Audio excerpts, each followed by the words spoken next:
Unang Timoteo, ika-4 na kabanata.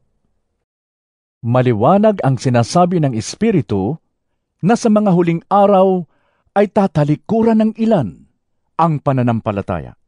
Susunod sila sa mga mapanlinlang na espiritu at sa mga katuruan ng mga demonyo. Ang mga katuruang ito'y pinalalaganap ng mga taong sinungaling at may mga manhid na budhi. Ipinagbabawal nila ang pag-aasawa at ang ilang uri ng pagkain, mga pagkaing nilikha ng Diyos upang kaining may pasasalamat ng mga mananampalataya at nakakaunawa ng katotohanan. Ang lahat ng nilikha ng Diyos ay mabuti at walang dapat ipalagay na masama.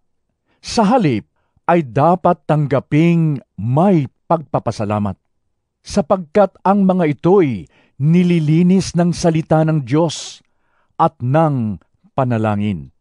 Kung ituturo mo sa mga kapatid ang mga bagay na ito, ikaw ay magiging mabuting lingkod ni Kristo Jesus. At habang itinuturo mo ito, dinudulutan mo rin ang iyong sarili ng pagkaing espiritual mula sa mga salita ng pananampalataya at sa tunay na aral na sinusunod mo. Huwag mong pag-aksayahan ng panahon ang mga alamat na walang halaga. Sa halip, sanayin mo ang iyong sarili sa makadiyos na pamumuhay. Sa pagsasanay ng katawan, ay mayroon ding pakinabang. Ngunit, ang makadiyos na pamumuhay ay mapapakinabangan sa lahat ng paraan sapagkat ito'y may pangako, hindi lamang para sa buhay na ito ngayon, kundi maging sa buhay na darating. Totoo ang salitang ito at dapat paniwalaan ng lahat. Dahil dito, nagsisikap tayo at nagpapagal sapagkat umaasa tayo sa Diyos na buhay at tagapagligtas ng lahat ng mga tao, lalo na ng mga sumasampalataya. Ituro mo't ipatupad ang lahat ng ito. Huwag mong hayaang hamakin ka ninuman dahil sa iyong kabataan.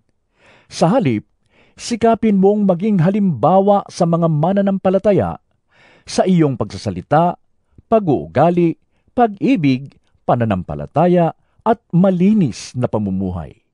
Habang wala pa ako riyan, iukol mo ang iyong panahon sa pagbabasa ng kasulatan sa harap ng mga tao, sa pangangaral, at sa pagtuturo.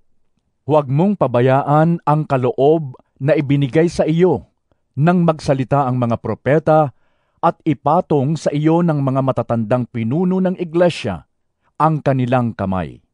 Isagawa mo ang mga ito at pag-ukulan mo ng panahon upang makita ng lahat ang iyong paglago. Pakaingatan mo ang iyong sarili at ang iyong pagtuturo. Patuloy mong gawin ang mga ito, sapagkat sa paggawa mo nito ay maliligtas ka, pati na ang mga nakikinig sa iyo.